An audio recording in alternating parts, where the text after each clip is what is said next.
Buenas tardes a todos. Bienvenidos a este conversatorio realizado por el Instituto Peruano de Razonamiento Probatorio. En esta oportunidad vamos a hablar sobre algunos comentarios sobre el 10º Pleno Casatorio Civil. Para ello vamos a presentar a los ponentes o expositores de esta conferencia, por así decirlo. Luis Alfaro, profesor ordinario del Departamento de Derecho de la PUC, doctorando por la Universidad de Girona, máster por la Universidad Complutense de Madrid, miembro del Grupo de Investigación GIDEPROC, amicus curiae del 10º Pleno Casatorio Civil, justamente el que vamos a comentar hoy. También tenemos a César Higa Silva, profesor de la Pontificia Universidad Católica del Perú y de la MAG, profesor de los cursos de argumentación jurídica y en hechos, y conferencista a nivel nacional e internacional con publicaciones en los distintos medios. Asimismo, también tenemos a un compañero que en este caso es el director académico del Instituto Peruano de Razonamiento Probatorio, quien también está presente con nosotros para brindar un poco estos comentarios, ¿no?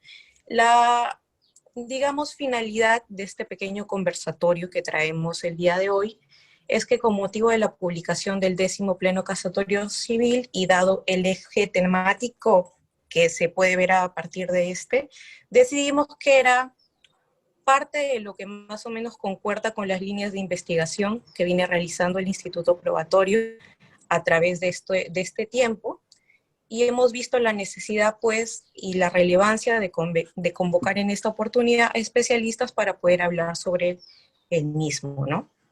En ese sentido, los presento. El primer punto lo hemos dividido en ejes temáticos. En un primer punto vamos a tocar los aspectos negativos y positivos que encontramos en este Pleno Casatorio Civil, cada uno comenzando por Luis, continuando con César y posteriormente con mi compañero, para que puedan hablar sobre este 10º Pleno Casatorio. La primera pregunta son los puntos positivos y negativos que advertimos en este 10º Pleno Casatorio Civil. A continuación les doy la palabra. Tienen de 8 a 10 minutos para comentar los mismos. Si gustan, también se pueden explayar.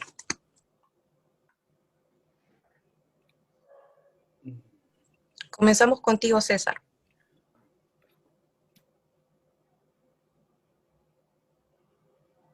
Yo empiezo, ¿no? Así es. Pensé que iban a empezar con Luis.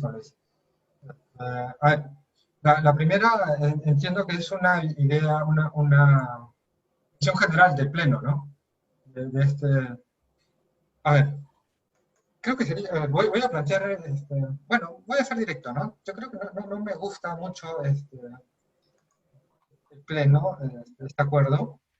Son 120 páginas, por ahí, ¿no? Que me parece en realidad farragoso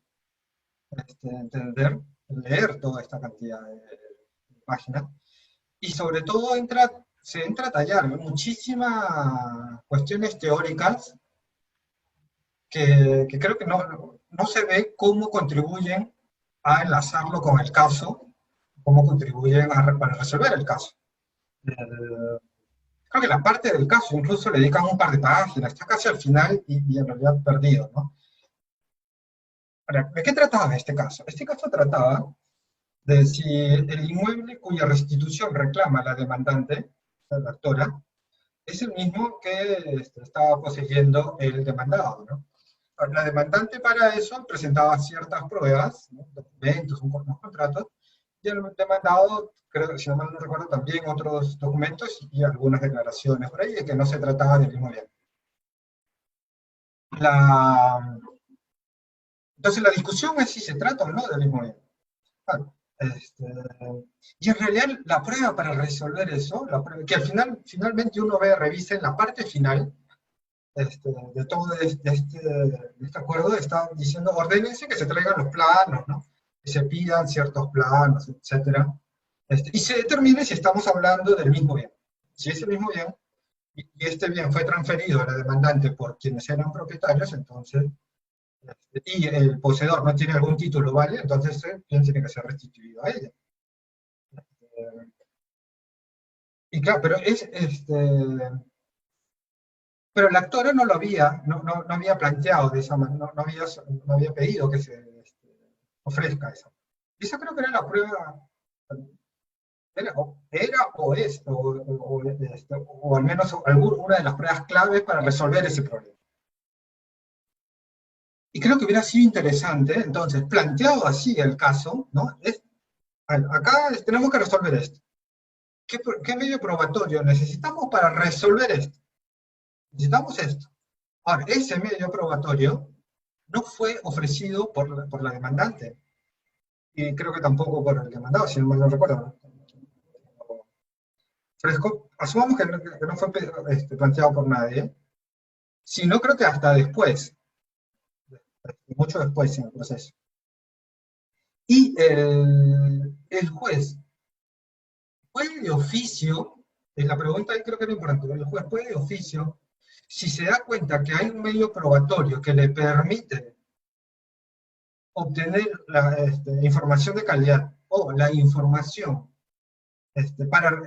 necesaria para resolver el caso, el juez puede pedir esa información, pedir que se traiga el proceso, esos documentos, le hubiera podido decir, ¿saben qué? Yo necesito los planos que están en la municipalidad y en registro.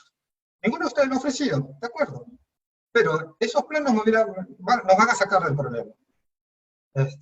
Ahora, la pregunta es, ¿el juez puede hacerlo? Porque ahí creo que se estaría sustituyendo. Y de repente ustedes, Luis, Jesús, Rocío, no sé si ustedes ven más temas civiles, creo que la carga de la prueba se hubiera estado por el lado de la actora, ¿no? Y el juez, al pedir ese documento que no había sido ofrecido inicialmente, ¿se estaría sustituyendo o no? ¿Estaría subsanando algunas faltas o alguna actuación que debió haber hecho la demandante o no? Y esa era la discusión interesante, pues. Esa hubiera sido una discusión interesante. ¿En qué casos el juez puede pedir estas pruebas? ¿Y por qué razones, no? O sea, ¿por qué esto sí se...? Y uno revisa, todo el acuerdo está lleno de citas bibliográficas, pero no, y que no sé para qué si me ayudan o no para resolver esa pregunta. La pregunta era esta. La cuestión es, como juez, ¿puedo o no pedir eso? Y luego, tengo que dar razones de por qué sí lo puedo o por qué no lo puedo, ¿no? Pero uno revisando no encuentra nada, solo la regla que dice, pídelo. Los jueces supremos al final dicen, tienes que pedirlo. Ya, entonces he aceptado que se pueda. Ahora, dime por qué. ¿No se vulneraría el principio de imparcialidad en este caso? Y no me queda claro que no, pero nada de eso lo discuten, lo debaten los jueces. Solo finalmente terminan diciendo, mira, claro, y creo que entonces, para ir resumiendo, porque creo que tengo 8 minutos, no más 10, una primera crítica que haría es, creo que los jueces cuando van a sacar un acuerdo o quieren crear un precedente, es importante, como primer punto, dilucidar cuál es la controversia, ¿no? ¿Qué es la pregunta que quieren resolver? ¿Cuál es el problema? Lo segundo, entonces, es importante que ellos respondan esa pregunta y luego den las razones de por qué adoptan una u otra posición. Y esto sería mucho más útil porque nos permite saber, además, cómo razonan los jueces frente a problemas concretos, ¿no? Porque ellos ofrecen y cómo están resolviendo situaciones concretas. Nada de eso creo que está ahí en el caso, ¿no? Cuando yo quise reconstruir la argumentación, me resultó farragoso porque yo le dije todo esto, y no veía el nexo entre una y otra. Ellos finalmente ordenan algo, pero no me dan las razones de por qué ordenaron eso. Y 2 puntos nomás, que también discutiría, que no son claros. Uno, ¿por qué al ordenar eso no se estaría vulnerando el principio de imparcialidad? Que no me queda claro que no se esté ordenando, y la cuestión teórica que ellos desarrollan creo que malentienden parte del principio de imparcialidad, o han resuelto un extremo del principio de imparcialidad, pero no han resuelto el otro, el otro argumento por el cual se cuestiona que el juez no debe sustituirse en las cargas o en ciertas acciones que le corresponden a la parte, ¿no? Y el segundo punto que tampoco queda claro y que debió haber sido discutido es por qué esto es una facultad y por qué no es un deber o una obligación. Si el juez sabe cuál es la prueba, el juez puede, y con eso puede obtener, emitir una decisión correcta, de acuerdo a derecho, el juez puede decidir, ¿saben qué? En este caso no voy a ejercer esa facultad. Y es un problema porque, claro, si la señora realmente adquirió el bien y ese bien le corresponde, el juez, o el juez puede saber cuál es la prueba que le va a permitir saber si realmente tiene que entregarle ese bien a esta señora, o más bien tiene que dejar que el bien se siga quedando en manos de los poseedores actuales. El juez no estaría obligado, más bien, a pedir aquella prueba que le permita emitir una decisión correcta, de acuerdo a derecho. El acuerdo dice que es una facultad, no dice que es un deber. Me gustaría que hubiesen desarrollado ese punto más, y segundo, que lo hubieran enlazado con la decisión, con el caso concreto, ¿no? Porque en este caso sí lo ordenan este, y por qué no pudieron haberle dicho, no, ya tú decides pues si lo pides o no. Ahí hay ciertas cuestiones contradictorias, ¿no? Pero bueno, esas serían mis críticas y si hay tiempo les puedo decir cuáles serían, qué es lo que yo realmente pienso sobre esto. Gracias. Gracias, César. Ahora continuamos con Luis. Por favor, respecto a lo mismo, para que quede claro los puntos positivos y negativos de este acuerdo pleno. Perdón, de Bien, este. muchas gracias. Muchas gracias. Intentaré encontrar algunos positivos, pero hay negativos que se aprecian, ¿no? Bueno, primero agradezco también la invitación de este grupo de investigación. Siempre es un placer compartir algunas reflexiones con ustedes que están preocupados por el razonamiento probatorio. De hecho, este pleno tiene ese propósito, analiza uno de los grandes temas, como diría Sentis Melendo, un procesalista antiguo argentino, o español, ¿no? Radicado en Argentina. Sí, es uno de los grandes temas. Y creo que en este pleno casatorio, como bien ha dicho César, hay un distanciamiento entre los hechos y las razones jurídicas y reglas que se establecen, ¿no? Por ahí se puede encontrar algunas conexiones entre las cuestiones jurídicas y el hecho en concreto que es la base de algunas decisiones que aspiran a tener el carácter de precedente, ¿no? Que son los plenos casatorios, ¿okay? Entonces, si de alguna característica podemos encontrar entre los diversos tipos de precedentes del norteamericano e inglés, es su preocupación por los hechos, ¿no? Por trabajar con los hechos, ¿no? El profesor Jim Ramírez, en un libro recientemente publicado, nos comentaba la importancia y relevancia de los hechos, diciendo de que sin los hechos no hay precedente, ¿no? Y esta frase, que suena muy sencilla, es fundamental para la comprensión de estos precedentes. Y en el caso concreto, pues los hechos, como suele pasar en muchos plenos casatorios, están distanciados o solo pareciera una excusa perfecta para establecer reglas, ¿no? Entonces, esa sería mi primera observación. Lo segundo es que voy a hablar de algunas cosas buenas, malas, que no sé si buenas, malas, pero me preocupan algunas, ¿no? Que, por ejemplo, me gusta el hecho de que hayan sido insistente en aquello que la doctrina ya ha planteado sobre los límites de este poder, ¿no? Algunos autores respecto de este poder probatorio ex oficio les preocupa de un modelo de proceso en donde se le conceden poderes al juez de manera ilimitada y a la par o de manera desproporcional se le restringen los derechos o garantías a las partes, ¿no? Quizá el equilibrio perfecto de un modelo de proceso ideal sea aquellos en donde sea en igual proporción el reconocimiento de los poderes del juez respecto de las garantías procesales de las partes, ¿no? A más o mayor amplitud de los poderes del juez en general y el probatorio en particular, mayor garantías o respeto a los derechos fundamentales debe existir. Y digo esto pensando en el tema de de los límites, ¿no? Eso me parece importante que hayan hecho énfasis en ello, ¿no? Uno encuentra estos aspectos de los límites y dice bien, ¿no? La cosa va bien, al menos en estos puntos, ¿verdad? Que está en la tercera regla, ¿no? La tercera regla ahí dice: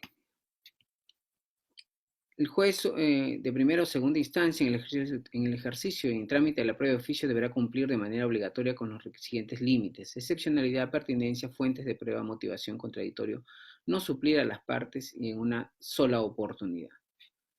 Ok, pero luego cuando desarrolla en la siguiente regla, que comienza ya a preocuparme y a considerar que esto en la práctica judicial va a generar varias consecuencias riesgosas, creo, para la correcta comprensión y aplicación de este poder probatorio.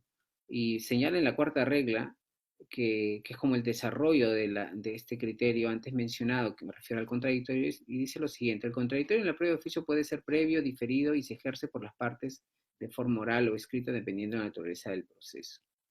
En un Estado constitucional, en donde el derecho al contradictorio, como una herramienta básica de, no sé, dialéctica, como diría Piero Calamandrei, del proceso, como un mecanismo de tutela de derechos, un mecanismo que aspira a ser adecuado, ¿no? Sensible a las garantías del proceso, no puede hablar de no puede prescindirse del contradictorio. Y cuando me refiero de la importancia del contradictorio en todo el proceso, y sobre todo en aquellas iniciativas ex officio, y el caso de la prueba de oficio es una de ellas, ¿no? No puede prescindirse del contradictorio. Y cuando digo esto también quiero referirme a que esta opción de que el juzgador, ¿no? Sea quien decida en qué casos y en qué circunstancias, cuándo hay contradictorio previo y cuándo hay contradictorio diferido, es sumamente riesgoso. Hemos convertido desde esta perspectiva el contradictorio a ser una garantía básica del justiciable, un derecho fundamental procesal que la mayoría de ordenamientos reconoce como eje fundamental del proceso. Pueden existir otros principios y podemos discutir cuáles son y cuáles no son propiamente, jurídicos procesales, etcétera, pero todos estamos de acuerdo que el contradictorio es el eje básico de la comprensión de un proceso que aspira a ser democrático, ¿no? En donde está sujeto a que el decisor escuche previamente y decida después. Podemos encontrar ciertas situaciones excepcionales y ciertos procedimientos como el monitorio, entre otros, en donde el contradictorio se difiere, pero en el caso de los poderes ex officio, ¿okay? Al ser una garantía y con esta regla, lo que hemos convertido más bien es en reforzar el poder del juez, ¿no?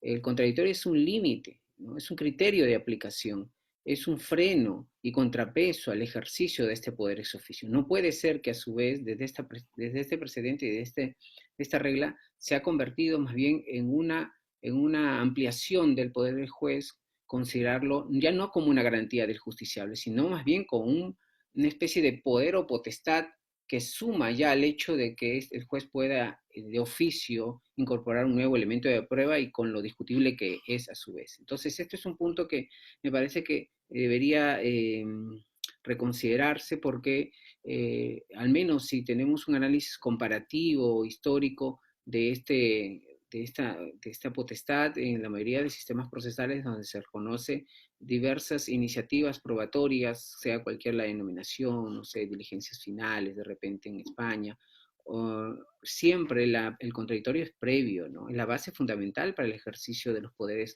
ex officio del juzgador, de todos los poderes ex officio, nulidad de oficio, iura novit curia, todos estos potestades que un Estado constitucional todavía reconoce al juez con lo discutible que es, se acepta con la condición sine qua non que el contradictorio sea previo, ¿no? Sin el cual ciertos riesgos de arbitrariedad puede estar presente en el ejercicio de esta potestad, ¿no? Ahora, nos dice previo y diferido, y el juez determina en qué caso puede ser uno u otro, y no nos ofrece cuáles son esos criterios, ¿no? Si el gran problema de los poderes ex officio en general y de las potestades en contexto probatorio, estas iniciativas probatorias, están referidas a cómo limitarlas, ¿no? Cómo establecer estos frenos y contrapesos. Y de este modo, el contradictorio que se presenta con esta regla no asume ningún tipo de garantía del justiciable. como repito, es más bien un argumento adicional en favor del juzgador que tenga que decidir, y lo más preocupante es que no ofrece criterios, además, de en qué casos podría ser diferido y en qué casos podría ser previo, ¿no? Y ahí deja un gran vacío. Máxime si la literatura procesal comparada y nacional apuesta por un contradictorio previo, ¿no? Que es el más coherente en un modelo de Estado constitucional, participativo, deliberativo, si se quiere. Eso es una de las cosas que también me preocupa.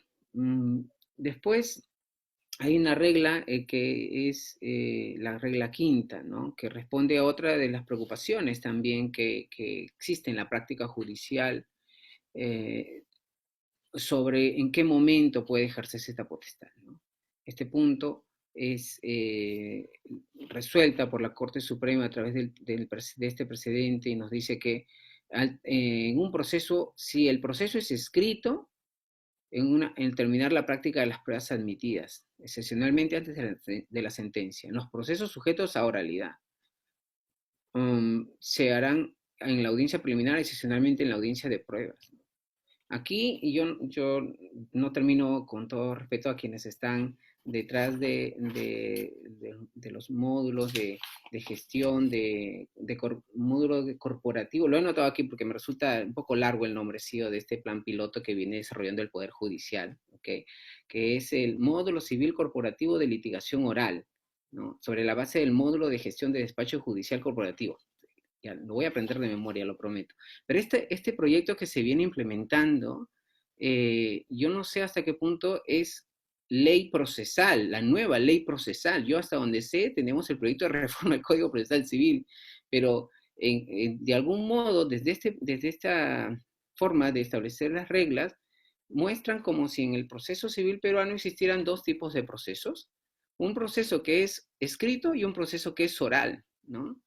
Que a pesar que está claramente establecido que en ningún sistema procesal hay un sistema, o quizás sí, no lo sé, al menos lo conozco lo más en el derecho continental, en Europa continental de repente, pero ninguno de ellos es exclusivamente oral ni escrito, ¿no? Aquí, desde esta forma, y termino ya, creo que no sé si me pasé los 10 minutos, desde esta forma de plantear el escenario, ¿no? Como un proceso escrito, entiéndase, no lo dice, pero entiéndase que el Código Procesal Civil, que es la norma procesal civil vigente, no sé hasta que alguien me avise que ya se derogó el Código Procesal Civil, sigue vigente hasta donde sé, sería de algún modo un proceso escrito. Y el módulo civil corporativo de litigación oral, desde sus reglamentos, procedimientos, porque hay una serie de normativas ahí que de cuando en cuando los reviso, porque hay cada cosa curiosa, con lo que no estoy diciendo que nuestro Código Procesal Civil es la perfección, ni que el proyecto de reforma también venga a renovar totalmente. Siempre los procedimientos o los métodos de cómo decidir, ¿no? Pueden tener ciertos errores o ciertas cosas que pueden mejorarse, pero lo que quiero precisar es esto, ¿no? Con esta regla, ¿no? Da cuenta de que en el Estado peruano, en materia de justicia civil, tenemos dos tipos de proceso. Este es el escenario que nos quiere plantear desde esta regla, ¿no? Y por tanto, establece procedimientos respecto de la pregunta ¿cuándo debe utilizar? Y la Corte Suprema responde. Depende del tipo de proceso, ¿no? Si es un proceso escrito, ¿sí? Entonces será en la audiencia de pruebas, ¿no? Que es un proceso escrito. Y otra vez, entiéndase, la referencia al proceso escrito, pienso que se refiere al proceso civil, por eso que aquí hay un problema, ¿no? Hasta donde sé, insisto, tenemos una sola normatividad legal procesal civil vigente, que es el Código Procesal Civil. El proyecto piloto de gestión de módulo del civil corporativo de litigación oral, ¿ok? Es un proyecto que viene implementando ciertamente, cada vez se viene extendiendo y todo, pero no sé si es exclusivamente un proceso oral, no hay actuaciones escritas ahí. O lo mismo, las reglas del Código Procesal Civil son reglas del proceso exclusivamente escrito, no hay por ahí un uso de técnica de la oralidad, por eso todo depende de cómo concebimos lo oral y lo escrito, ¿no? Pero más allá de esto, que no es la discusión de esta sesión, es que para la Corte Suprema ya parte de este estado de cosas, ¿no? Y entonces dice, en un procedimiento escrito, ¿no? En un proceso es escrito, el juez utilizará las pruebas de oficio al terminar la práctica de las pruebas admitidas, ¿ok? Terminar las prácticas de pruebas admitidas. Muy bien, y excepcionalmente antes de la sentencia, ¿ok?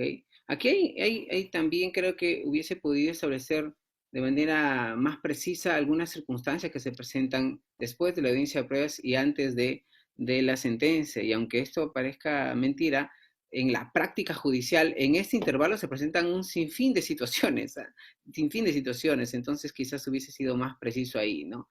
Antes de la sentencia, si el expediente está fuera de despacho, si está dentro de despacho, en qué circunstancias específicas, en fin. Pero lo más también, otra cosa que me preocupa es cuando ya habla de los procesos sujetos a realidad, que entiendo se refiere a los procesos que vienen tramitándose conforme al modelo civil corporativo de litigación oral, lo voy a practicar este nombrecillo largo, y nos dice que se hará en la audiencia preliminar, ¿no? Ok. Y uno revisando pues los documentos que en virtud del cual se desarrollan los procedimientos del módulo civil corporativo de litigación oral, que entiendo que a ellos se hace referencia porque en los fundamentos, también en las consideraciones no se dice mucho al respecto, pero supongamos que de eso se trata porque al menos es lo que viene difundiéndose en varios distritos judiciales. Y resulta que la audiencia preliminar, ¿sí? Nos dice que no es tampoco un solo acto, que supone una serie de actos, ¿no? Y dice, en los procesos sujetos a realidad será en la audiencia preliminar. Y no nos dice, o sea, la gran pregunta de esta regla es resolver cuándo, pero los procesos, la audiencia preliminar es también una serie de actos o momentos. ¿Cuándo dentro de esos momentos? Y en el documento, en el reglamento, ¿sí? En el procedimiento de actuación de los juzgados especializados en lo civil y puntos suspensivos, porque sigue más todavía, no sé los nombres, en este proyecto piloto, creo que hay un gusto por llamar las cosas con nombres bastante largos o extensos. Y nos dice que tiene varias fases, ¿no? Tiene alegatos de apertura, invitación a conciliar, saneamiento procesal, invitación a proponer los puntos controvertidos, fijación de puntos controvertidos, saneamiento probatorio y convocatoria, audiencia de pruebas o disposición de juzgamiento anticipado del proceso. ¿En cuál de estos momentos, me pregunto? ¿En cuál sería el momento ideal? No nos dice, solo dice en la audiencia preliminar.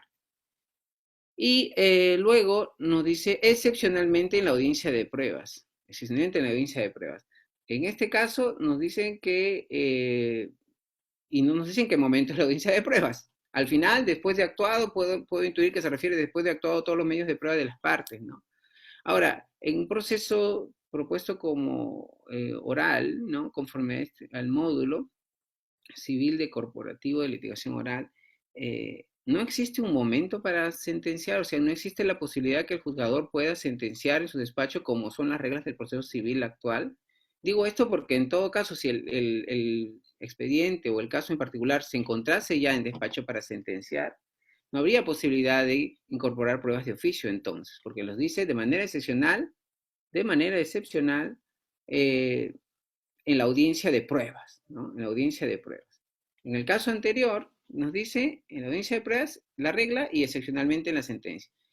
Según la regla quinta del precedente o del Pleno Casatorio décimo, nos dice que en los procesos sujetos a oralidad se hará en la audiencia preliminar y excepcionalmente en la audiencia de pruebas. Por tanto, si está en sentencia, pues pues no se podría utilizar.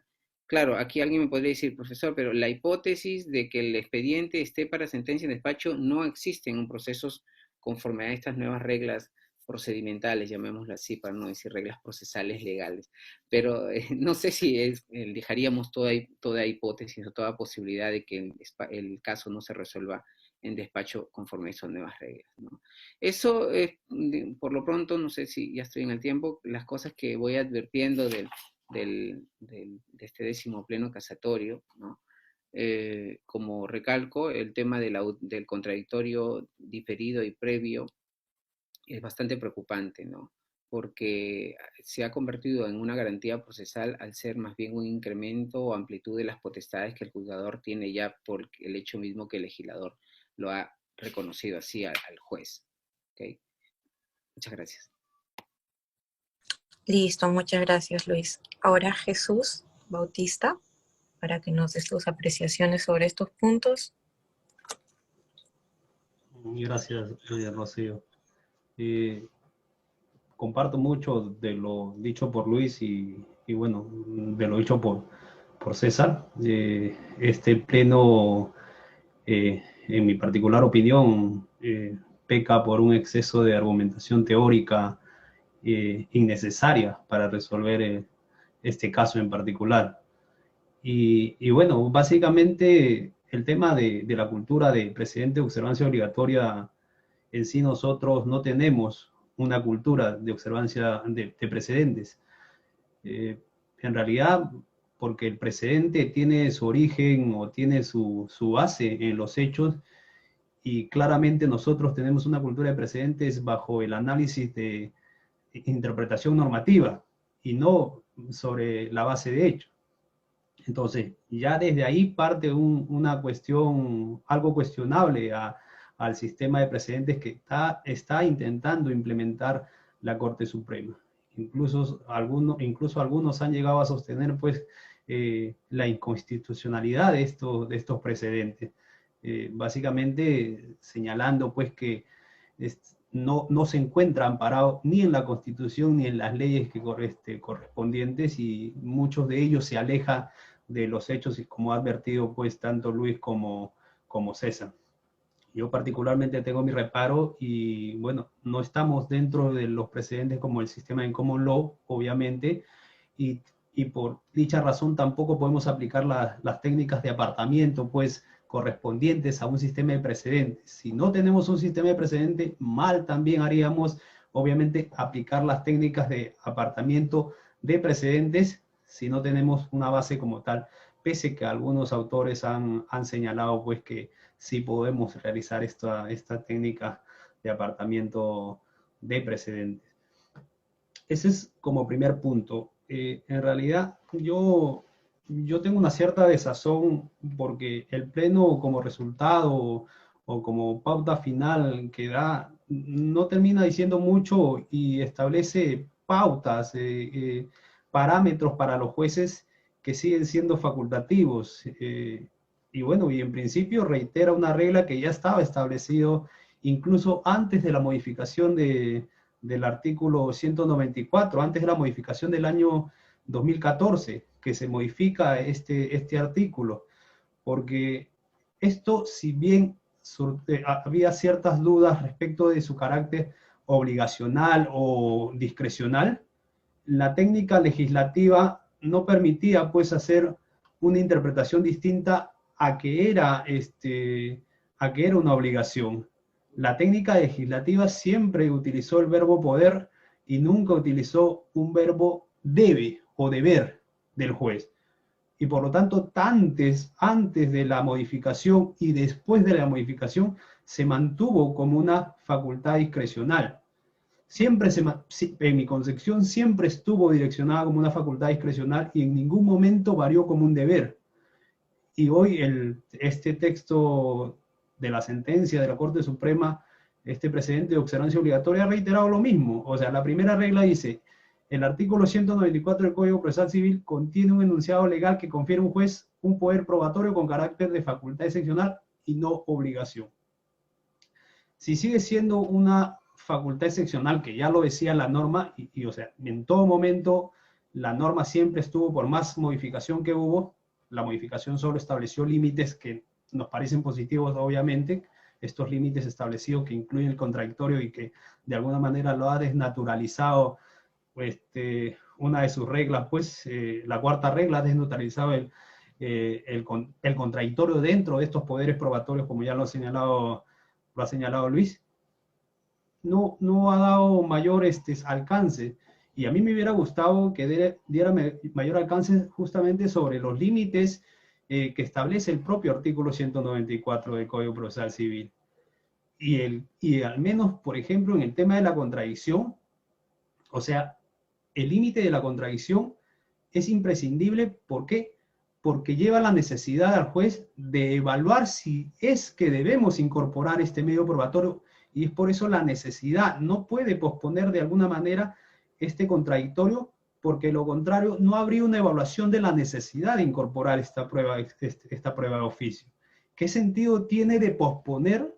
¿Qué sentido tendría de posponer este contradictorio si no has evaluado su necesidad, obviamente ahí ahí estaría comprometido la imparcialidad.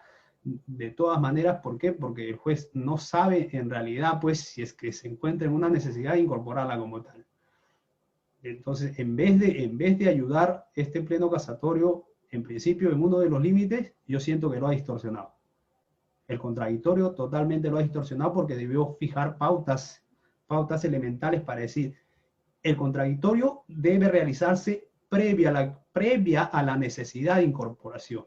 Es decir, el juez motivadamente debió señalar, voy a incorporar, como estoy pensando incorporar este medio probatorio de oficio. ¿Qué tienen que decir las partes? Y ahí las partes pueden decir, oye, yo tengo un elemento nuevo que incorporar, quizá, o hay otro mecanismo de donde se desprende para confirmar este hecho fáctico, sin necesidad, obviamente, de incorporar la prueba de oficio. Entonces le permite tener al juez más luces respecto de esta incorporación, o si corresponde o no esta incorporación, un contradictorio previo. Esto no ha fijado el 10º pleno casatorio y por lo cual obviamente a mí me genera una desazón. Por lo demás, obviamente este esquema que señala bien Luis, el tema de la oralidad y con los módulos corporativos de oralidad civil, pues yo particularmente que me dedico en mi práctica a los procesos civiles, también tengo mi cierta duda porque se trata pues de una resolución administrativa que de alguna manera ha tratado de modificar una ley y bueno, y a mí me sorprende, incluso de la noche a la mañana a mí me llegan resoluciones, reconduce el proceso a las normas establecidas o a la normativa establecida por los módulos corporativos de oralidad civil. Y o sea, esta forma, este contraste tan drástico y que de alguna manera también trata de tener coherencia con esta normativa, este pleno casatorio, en realidad está tratando de darle cierta legitimidad a una normativa que no forma parte, que para mí no forma parte del Código Procesal Civil. Entonces, no veo aspectos positivos. Si yo veo aspectos positivos, puedo decir pues que esta sentencia, lo que en principio pues ha sido adecuar una concepción racional de la prueba a este tema de las pruebas ex oficio, tratando pues de argumentar en exceso con autores que adoptan esta concepción y que enhorabuena está bien, pero el análisis es desviado de todas maneras. Eso es como primer comentario respecto del pleno. Bien, será motivo pues de en algún momento reunirnos para hablar sobre este módulo corporativo a nivel civil que Luis y tú, Jesús, comparten en cuanto a que no... Bueno, yo en realidad tengo práctica laboral y nosotros también tenemos el tema de la oralidad, pero claro, lo nuestro está regulado a través de una normativa específica y eso tal vez le da cierta validez a estos actuados, ¿no? Pero tal vez es un tema de organización interna que no tiene cómo justificarse. Bueno, continuando un poco con los temas que venimos tratando, que se puede sostener en este caso, de acuerdo a lo que ustedes consideren y en el mismo orden que han venido exponiendo, que la Corte Suprema adopta aquí una concepción racionalista en cuanto a la prueba de oficio o no, y cuáles son las críticas sobre la imparcialidad o la parcialidad que hay sobre la determinación en comparación con otros procesos que, bueno, traje a colación el laboral o el penal, respecto a, ¿hay alguna relación que tenga que ver con las cargas probatorias establecidas en estos procesos o que hagan o determinen que haya alguna diferencia con el proceso civil en atención a la parcialidad que tal vez se puede sentir a través de este pleno? Gracias. Supongo que yo debo empezar otra vez. Si la finalidad de la regulativa del proceso de la búsqueda de la verdad, ejercerla, una potestad de oficio, sí, tanto te ayuda a obtener información que te permite lograr ese objetivo, sí tendría una relación epistémica, ¿no? Porque estás ejerciendo una potestad que te va a permitir obtener más información y de esa manera poder llegar, o poder llegar a determinar si ha ocurrido o no los hechos alegados por las partes. Como idea, sí, creo que sí. Ahora, el problema, y quizás ahí no estoy seguro si discrepo o estoy de acuerdo con Jesús y con Luis, no me queda tan claro, pero para que eso se cumpla, la potestad de oficio tiene que ser un deber. Una potestad y también, cuando el juez sepa que tiene que actuar, tiene que ser, es un deber. No creo que deba ser discrecional, ¿no? No creo que el juez deba, si el juez tiene que llegar a la verdad, y el juez sabe que hay ciertos medios, como en este caso, ¿no? Que lo ordenan por ejemplo, en la parte acá en las últimas partes, se le ordena que el juez actúe prueba pericial para identificar correctamente el inmueble, su ubicación, sus dimensiones, no voy a leer todo, ¿no? La partida registral, el certificado catastral, ¿no? Donde se precise cuál es el predio que está inscrito, dónde y cómo, ¿no? Claro, sí, y con estos documentos, que creo que fueron presentados con pasada la etapa necesaria para presentarlos, porque creo que hubo cambio de abogado, ¿no? Me acuerdo que el expediente lo leí hace como 2 años y medio, 3, creo que lo revisamos una vez con el profesor Renzo Cavani. Cuando lo invitaron, ¿no? Me pasaron esto y justo revisando ese con él, vimos que, claro, se ofrecieron esto, pero creo que después. Entonces ya no estaba permitido, y claro, se quería ejercer la potestad por parte del juez, ¿no? El juez tenía. Ahora, y creo que esos documentos sí te permitían resolver eso. El juez puede decidir no hacerlo, porque claro, si vamos a que es una facultad, y en el entendido que facultad es una libertad, puedo hacer o no, y si no ejerzo algo que yo soy libre de hacer, entonces no me pueden, no puede recaer sobre mí algún tipo de efecto perjudicial, ¿no? Porque si fuera así ya no sería una libertad o una facultad. Ahora, mi pregunta es, ¿los jueces pueden tener eso? ¿Pueden decidir cuándo no y cuándo sí? O sea, en este caso, el juez puede haber dicho, oye, yo sé que esto, pero no lo voy a ejercer. Y además, si no lo ejerzo, no deberíamos, sobre la decisión que yo tome no debería recaer ningún tipo no debería ser impugnado.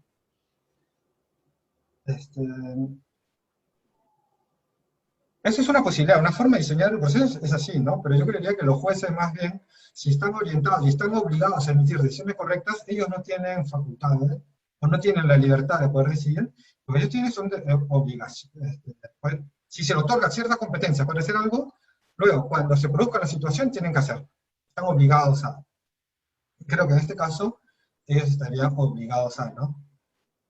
La oposición contraria más bien tendría que asumir que los jueces son libres y si no lo ejercen eso no les va a pasar nada. A pesar de que ellos podían saber de que eso, el acto que no pedir esas pruebas les permitía resolver de mejor manera.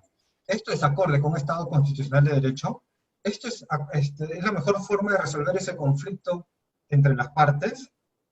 Puede el juez ordenar, decirle a alguien que desocupe la casa, a pesar de que no obtuvo la prueba que le permitía saber que esa era su casa, o puede decirle a la señora, ¿sabes que perdiste? A pesar de que él pudo haber tenido la prueba que le permitía saber si realmente era la casa, porque detrás de esto, es una decisión que puede estar amparada, y que se le puede dar todo el poder coercitivo del Estado, porque finalmente los jueces son funcionarios públicos, del Estado, y por lo tanto se les va a aplicar todas las condiciones estatales dentro de las cuales está la coerción, ¿no? Si la parte de la que pierde no quiere acatar eso, el juez puede mandarle a la policía. Pero para que el ejercicio público de ese poder sea correcto dentro del Estado, o sea, dentro de la sociedad, creería que eso debería encontrarse justificado dentro del ordenamiento, ¿no? Dentro de las reglas que como sociedad hemos querido darnos y garantizar ciertos valores. si me aceptan esta primera parte de mi argumentación, entonces los jueces no pueden tener estas facultades. Más bien ellos lo que tienen son obligaciones de ejercer todo aquello que sea necesario para el logro de ciertos fines que hemos considerado valiosos como sociedad. Ese sería un primer, esta argumentación respecto a que yo creería que los jueces no tienen libertades, ¿no? Creo que, no sé cuánto tiempo tenía. No te preocupes, si te excedes porque quieres explayarte, no hay ningún problema. Y luego tenía, estaba leyendo la segunda regla, y la segunda regla era, dice, el juez fijará los puntos controvertidos con precisión y exhaustividad, los cuales no deben ser una mera descripción de las pretensiones procesales postuladas en el proceso. Yo creo que gran parte de lo que estamos discutiendo ahora, en realidad se resolvería si es que esto de acá realmente se fijara de mucho mejor manera, ¿no? O sea, si todos desde el inicio se fijan sobre qué vamos a discutir, ¿no? Acá, ¿cuáles son, y con las propias partes dicen, ¿cuáles son los medios probatorios que nos van a ayudar a resolver esta controversia? Son estos. Entonces, para la siguiente audiencia, vengan con eso, pues. Vengan eso. O sea, no tiene por qué esperarse hasta el final, hasta, como está en la regla, ¿no? Hasta antes de sentenciar, o en la audiencia ya cuando están en plena actuación de pruebas. Creo que me resulta innecesario, ¿no? Creo que acá se pudo haber dicho más bien que, y esto lo puedo conversar, puedo decirlo más adelante, esto pudo haber sido una buena oportunidad para reorganizar de mejor manera el proceso, ¿no? Creo que gran parte de lo que estamos discutiendo, y esto está entre los teóricos de la argumentación, he visto, los que se dedican a diseñar procesos, debates productivos, que te dicen es, si tú fijas las reglas del inicio, de qué vamos a discutir, cómo lo vamos a discutir, quién debe hacer qué esperas de ellos, con qué calidad de los argumentos tienen que tener, entonces, una vez que tú fijas eso, ya lo que sigue será mucho más fácil, ¿no? Como dicen esta frase, para resolver un problema, 50% es identificarlo adecuadamente, ¿no? Tratar de metodológicamente fijar todas las reglas metodológicas desde el saque. Creo que mi hipótesis es que en realidad haría que en gran medida estas discusiones, si el juez debe utilizar la prueba de oficio o no antes, perderían en gran parte sentido. Termino con esto. Lo habíamos conversado con Alfredo Buller. Alfredo Buller nos contaba, hace unas semanas que hemos tenido una reunión, una charla con él, y él nos contaba que eso hacían en arbitraje internacional los mejores árbitros que ha visto él, hacían eso. O sea, decían, a ver señores, las partes manden memoriales, un escrito de 15 páginas, no más de 15. Digan de qué trata el caso y qué quieren. Entonces, a las 2 semanas, 3 semanas los reunía y les decía, a ver, conversando entre todos, estos son los controversias, y queremos que ustedes vengan con esto. ¿No? Ustedes tienen que traer esta prueba, tienen que tener esta calidad, y estas son las reglas bajo las cuales vamos a valorar las pruebas, y los argumentos, sus interpretaciones, etc., ¿no? Y claro, y lo que él decía era que cuando han actuado de esa manera, rara vez, ha visto que un árbitro necesitaba ejercer esas potestades de oficio, ¿no? Muy rara vez, dicen, los cientos de casos que ha visto, creo que en 2, 3 casos nomás, se presentaban que faltaba algo. Porque como ya todo estaba fijado, incluso lo que nos contaba es que gran parte, muchas veces, los casos se terminaban resolviendo luego de esa audiencia. Porque los abogados mismos ya se daban cuenta si tenían un caso o no. Ya sabían cómo razonar el juez y cómo se iba a llevar todo esto, ¿no? Esto solo lo decía, en mi punto es que creo que si estableces una regla como la 2 y dices que hay que reorganizar, el juez actuó mal esta potestad, pudieron haberse ido, se pudo haber aprovechado la oportunidad para organizar mejor el proceso, e incluso en el caso concreto, creo que las partes hubieran aprovechado mejor que les digas de frente, tienen que traer estas pruebas, tienen que actuarse, tienen que tener esta calidad de esta prueba, y tienen que argumentar sobre esto. Listo. Entonces ya el demandante y la demandada y el demandado sabían si iban a ganar o no el caso cuando el expediente se hubiese remitido al juez de primera instancia, ¿no? Bueno, eso sería todo. Gracias. Gracias. Luis, sabemos que tu tiempo es limitado. Te queremos agradecer mucho por tu participación y bueno, darte la palabra para las conclusiones finales que hagas respecto a este 10º pleno casatorio. Muchas gracias Sí, no, de parte del Instituto Peruano de Razonamiento Probatorio. gracias a ustedes y disculpen que ando un poco ajustado de tiempo, pero no quería dejar de estar con ustedes, con César, con Jesús, con todo el grupo que creo que hacen un bien discutiendo todos estos temas. No he visto, de hecho, otros eventos que tiendan a discutir tan prontamente este pleno casatorio, así que tenía que estar con ustedes definitivamente y gracias.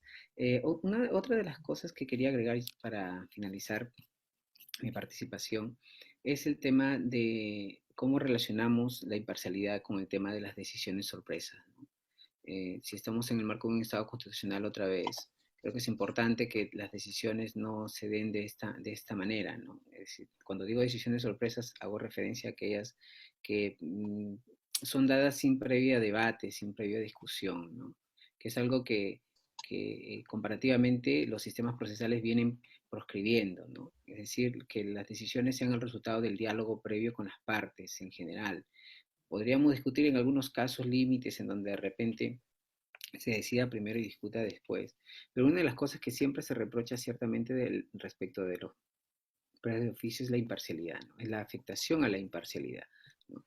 Y bueno, por ejemplo, autores como Joan Picot, quienes se han preocupado por trabajar este tema, ¿no? Siempre han propuesto de que el contradictorio previo es un límite adecuado que de algún modo permite socializar la iniciativa, ¿no? Entonces, y no verla como un poder exclusivo, excluyente, unilateral del juzgador, sino un poder dialogado, ¿no? Que es el resultado del diálogo. Y claro, si este es uno de los principales argumentos por los que se discute que el juez pueda, además del hecho de suplantar o no a las partes, pues con esta regla lo que hace es pues aumentar más la discusión, ¿no? Es decir, será más o menos parcial en tanto y en cuanto ejerce el contradictorio previo o diferido, ¿no? Eh, y, y entonces eso resulta ser más preocupante.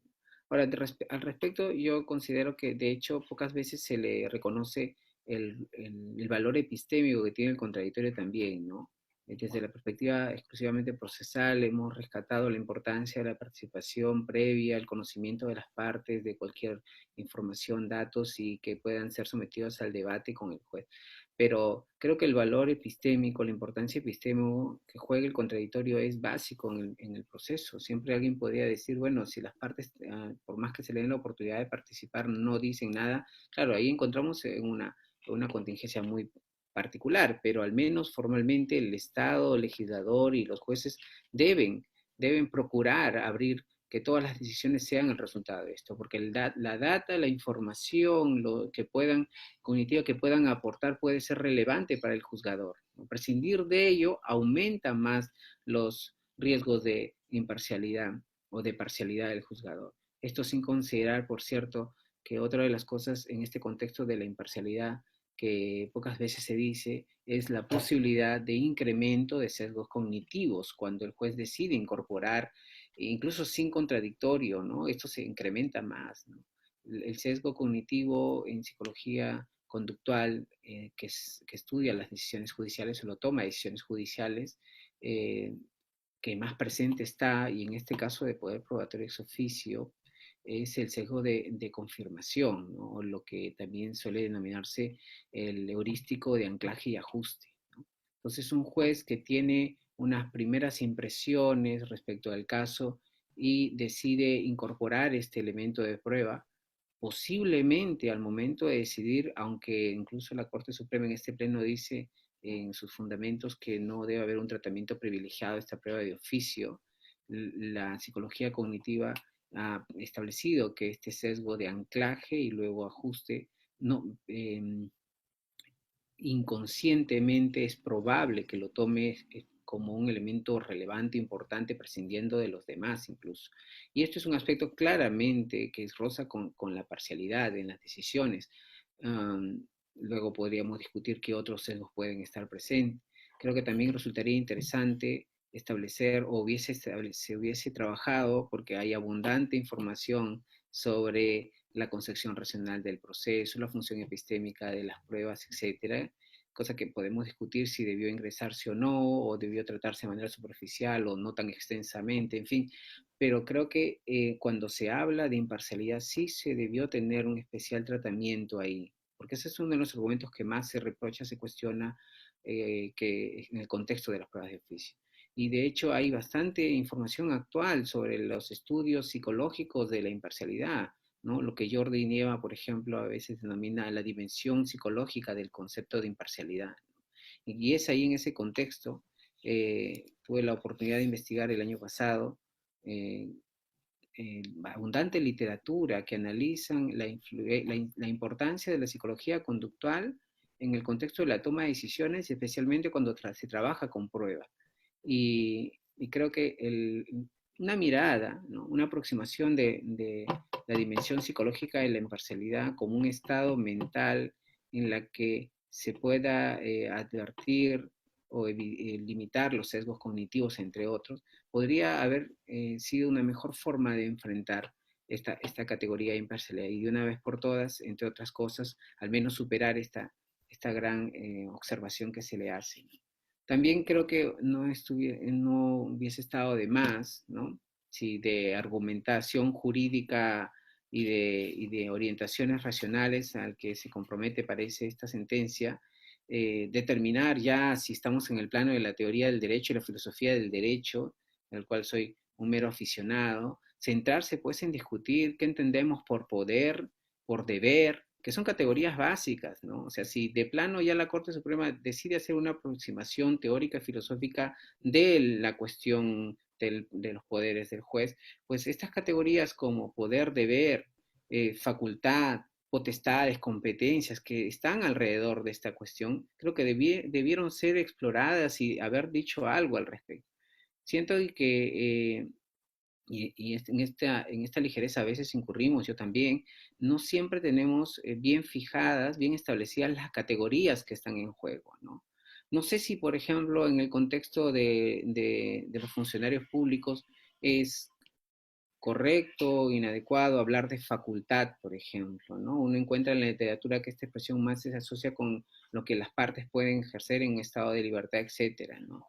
O que si el deber es más propio de los funcionarios y la facultad más propia de las personas, en fin, creo que ahí podríamos discutir, pero sobre este punto creo que hubiese sido la base fundamental, ¿no? Porque hay César seguramente lo sabe, hay bastante debate sobre lo que supone un poder, ¿no? Que si el poder puede involucrar a su vez o comprender también un deber, ¿no? Y si una facultad discrecional también podría entenderse como un contexto de poder. Creo que ahí hay un debate que debió ingresarse al menos para establecer claro y que debió redundar en todo caso cuando la Corte Suprema decide catalogar a la prueba de oficio como una facultad, ¿no? Facultad, ¿qué se entiende por facultad? Es el concepto intuitivo que todos tenemos en general de facultad. ¿A qué se refiere cuando dice facultad?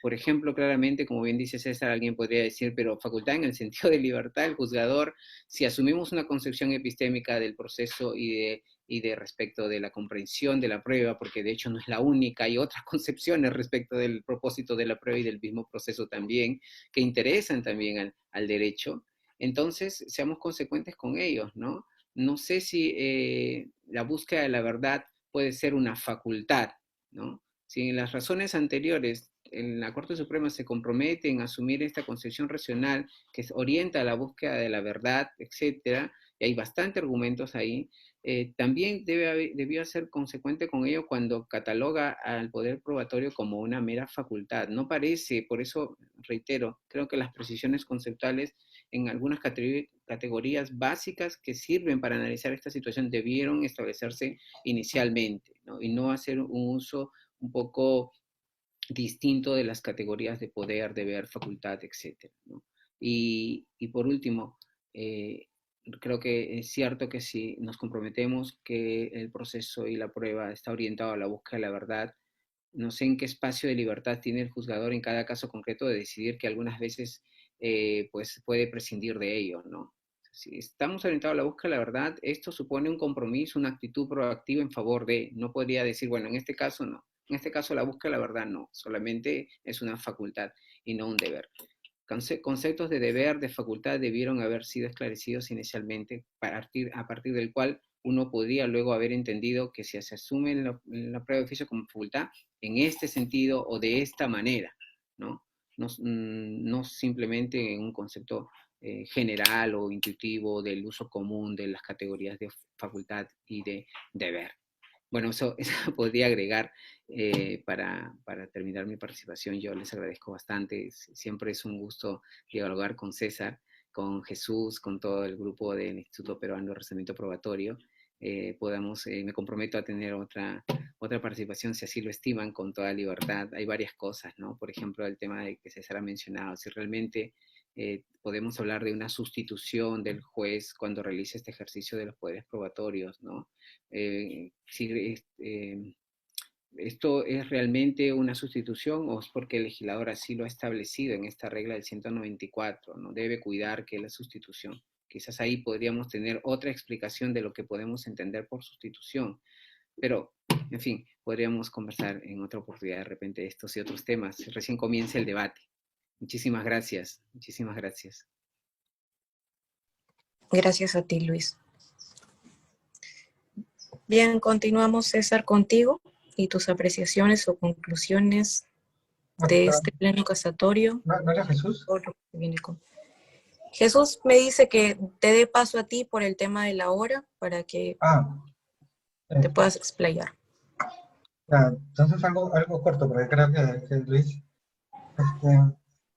sobre la imparcialidad y las cuestiones... Claro, ahí daría en realidad mucho más para discutir. Creo, no sé si tengo algunas dudas sobre lo que...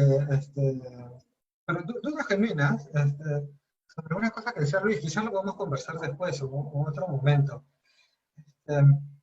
Creo que, claro, el juez cuando pide, no es que él quiera que se actúe una determinada prueba, no es que él quiera necesariamente que se traiga una información que él ya sabía, o que se actúe una prueba que él ya sabía cuál era el resultado, sino más bien era para tener más información, puedo no saber, ¿no? Por lo tanto, cuando dicen, ahí nos afecta la imparcialidad, puedo estar de acuerdo. Bueno, porque no sabes cuál será el resultado cuando se actúe. Puedo poner un ejemplo una vez en un caso ambiental. Había una prueba que no se había actuado, que era un laboratorio en Texas, en Estados Unidos, que era el laboratorio. Era que viendo los ductos pudiera saber cuál era la causa, si se había roto el ducto por corrosión o porque había recibido mucha presión externa. ¿De acuerdo? Y aparte no lo habían ofrecido, eso salió ya mucho tiempo después de que se inició el procedimiento, y claro, nadie sabía, y la autoridad dijo, ¿podemos pedir esa prueba al laboratorio? Sí, pero nadie sabía cuál era el resultado, ¿no? Entonces, y esa prueba, lo que el laboratorio diga, hubiera resolvía en gran medida el caso. Porque según todos los que estuvieron ahí en esa mesa, incluso las partes, las propias empresas dijeron, bueno, es el mejor laboratorio del mundo. Lo que diga esos ingenieros es la mejor información que vamos a obtener en el año 2018 en este planeta, ¿no? Claro, entonces, solamente que era carísimo, era muy, muy, muy caro actuar esa prueba. Pero bueno, pero sí, el otro problema, o sea, que tú lo pidas, no sé cómo afectará, o sea, puede que haya un problema de imparcialidad en ese sentido, pero sí podría quizás sustituirte en lo que la parte acusatoria debió haber hecho, ¿no? Debió haber ofrecido de mucho mejor calidad y no lo hizo. Este, entonces, cuando te sustituyes en algo, en una actuación que lo debió haber hecho y no lo haces, estás infringiendo, creería que sí podría haber algo de eso. Pero la explicación que da Luis me parece interesante, ¿no? Y hay una norma que te obliga a buscar la verdad, y por lo tanto, más allá de lo que las partes puedan decir, el juez se encuentra obligado a... Este, y lo último es, yo creería que estos problemas de sesgos, claro, se podrían en parte solucionar con lo que las audiencias, ¿no? Con la discusión entre las partes, y quizás yo volvería e insistiría en lo que estaba comentando hace un momento. Si se tiene una buena ordenación del proceso desde el inicio, creo que muchos los procesos serían más cortos, creo que había beneficios en que serían más cortos, la previsibilidad de los resultados sería mucho mejor, se consumirían menos recursos, o sea, habría menos dilaciones, también en la tramitación, y los procesos durarían menos, ¿no? Solamente para terminar, y esto es una cuestión empírica, pero podría basarme en que, bueno, Diego López Medina tiene un artículo donde él cita, ¿no?, en estudios del Banco Mundial, donde se dice que la mejor forma de que se lleven los procesos es tratando de que desde el inicio se indique todo lo que se va a hacer, y cómo se van a repartir, qué tienen que hacer, qué y todo eso. Entonces, se va a consumir menos recursos, serán más cortos los procesos, y esto dará mayor previsibilidad para todos. La segunda experiencia sería lo que comentaba, bueno, Alfredo Goulart también, que él de su experiencia comentaba algo de ese tipo, ¿no? Creería que eso, mucho de lo que estamos discutiendo se podría solucionar con eso, ¿no? Estaba reiterando lo que ya dije hace algún momento, ¿no? Pero bueno, eso sería cuestión de discutirlo quizás en otro momento, ¿no? Hablar un poco más sobre esos puntos. Pero creo que sí, creo que en la segunda regla es demasiado general, demasiado vaga, y pudieron haber contribuido mucho más en eso. Muchas gracias. No quiero quitarle más tiempo. Gracias, César. Continuamos, Jesús, contigo. También hay una pregunta por ahí del público que ha realizado, y aquí la absolvemos. Bien, gracias. Sí, pues lamentablemente Luis tuvo que retirarse y bueno, hemos acortado porque habíamos estructurado este conversatorio en opiniones divergentes. Luis tiene sus particularidades, César también tiene sus particulares opiniones dentro de esta línea, ¿no? Dentro de esta línea que compartimos en general, porque si bien los tres tenemos afinidad por la concepción racionalista de la prueba, hay matices que nos diferencian en cuanto a su aplicación y concepción, pues, que tenemos de la misma. ¿Qué más podría decir del tema del 10º pleno casatorio? Y bueno, más que todo relacionado a lo que ya han hablado anteriormente César y Luis, relacionado a la imparcialidad y la sustitución, pues, y es que nos ponemos en el estado en el que llega el juez y dice, no tengo los elementos suficientes para resolver, no tengo los elementos o necesito más elementos probatorios para resolver. Entonces, aquí hay un dilema de que el juez sabe que eventualmente, o sea, para efectos de analizar la imparcialidad, el juez sabe que si es que no incorpora la prueba de oficio, tiene que resolver de una determinada manera. Pero si incorpora la prueba de oficio, puede que el resultado se altere de distinta manera a la que está inicialmente concebida. Entonces, no es que, y entonces nos ponemos en esa situación y concebimos, no es que esté jugando para uno de los lados, porque si es que permanece inerte y simplemente no decide actuar la prueba de oficio, ya sabe cuál es el resultado de alguna manera, cuál es el resultado per se de esta decisión por los elementos que tiene. Entonces, la prueba de oficio podría ser beneficiario para tanto para la parte demandante como la parte demandada.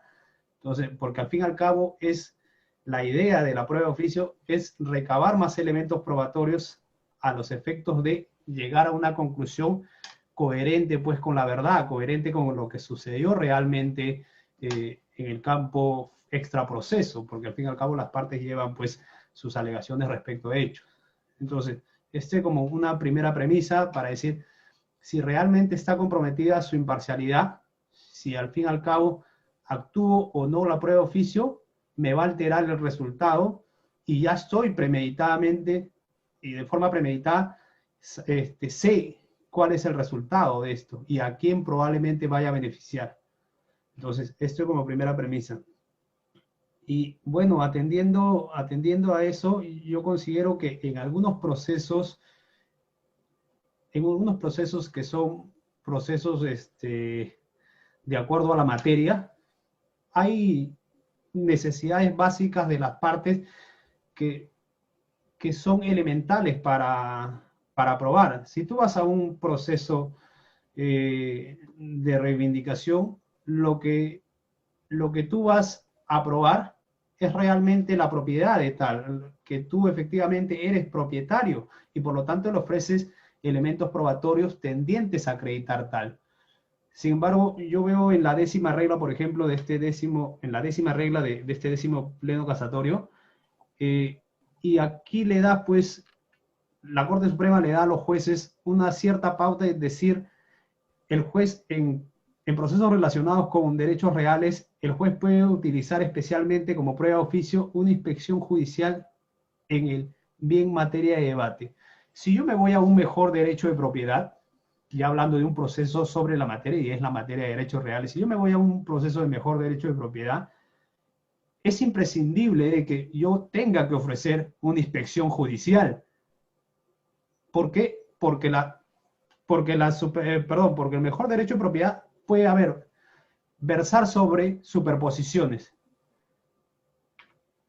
Sí o sí, la parte quien argumenta que tiene el mejor derecho de propiedad por superposición, debería en estricto, pues, ofrecer una inspección judicial. Si es que la parte no lo hizo, aquí, al menos es lo que yo veo, es mi opinión, lo que yo veo, es que estaría así pues comprometida la imparcialidad del juez porque estaría sustituyendo una actividad que en principio está obligado a realizar la parte demandante. ¿Por qué? Porque tenía que acreditar, si es que obviamente la prueba de oficio va dirigido pues a subsanar un defecto del demandante, ¿no? Aquí claramente podría darse una situación de sustitución de una actuación o de una incorporación de prueba que debió recaer exclusivamente, y hablando pues de un proceso relacionado a la materia, y aquí está hablando de derechos reales, y dentro del tema de los derechos reales está el mejor derecho de propiedad, y aquí está obviamente dando pie para que haya subsanación de los defectos de una de las partes en acreditar uno de los hechos. Incorporar de oficio una inspección judicial materia de debate. Este es un deber y una obligación que recae exclusivamente a las partes. Aquí no habría, o sea, la inspección judicial, no estamos hablando ni siquiera ni siquiera una actuación extra proceso, estamos hablando de una inspección al interior del proceso. La inspección ocular es imprescindible para estos casos. Entonces,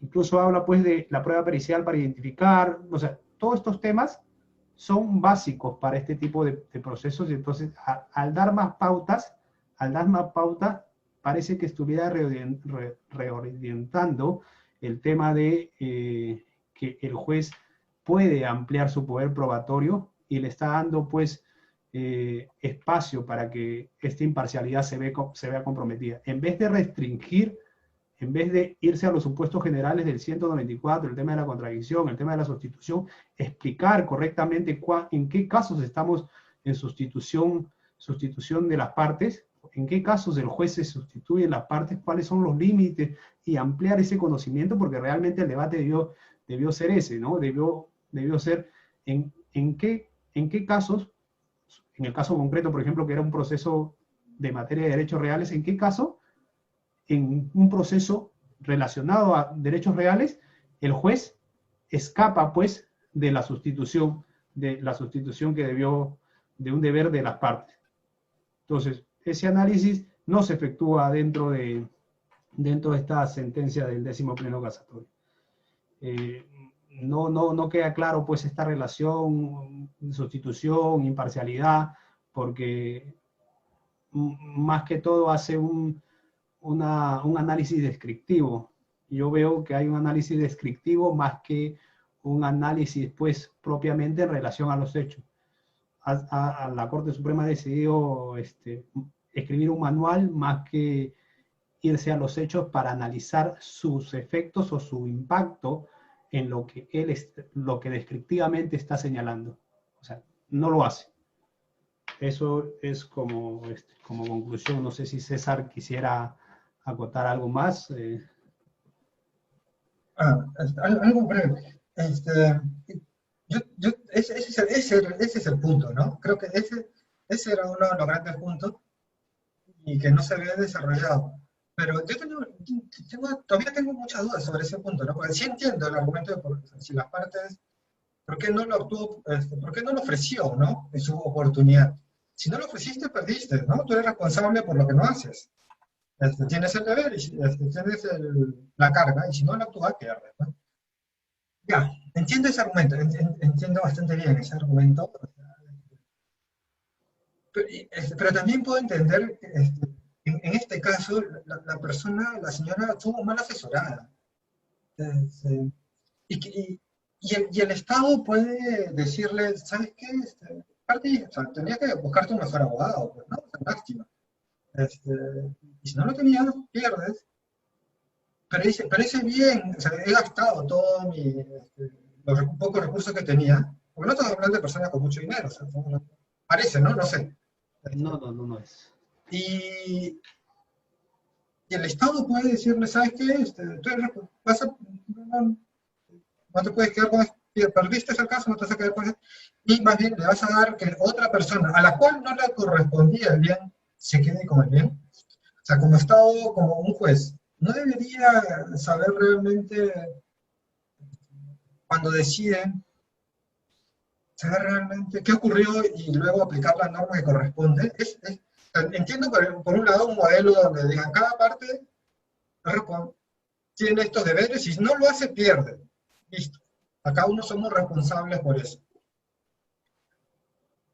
Por lo que hacemos y por lo que no hacemos.